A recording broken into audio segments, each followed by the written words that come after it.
ayun, lacquer thinner. Yan, ating full purpose epoxy ni Seagull. Siyempre ito,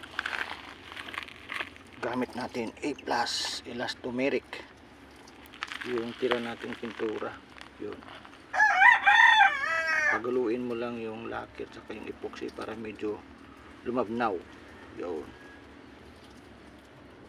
ang trabaho nito ay para maging nansag siya, hindi siya nalalaglag. Pag nilagyan mo yung kuling patak lang, kayo na bahala magtimpla.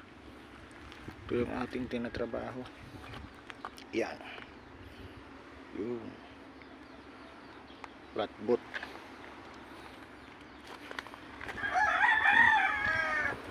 Ito pala yung tinimpla natin. Yan, di nalalaglag.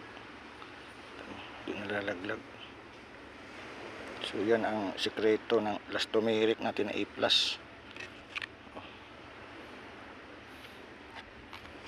Thank you.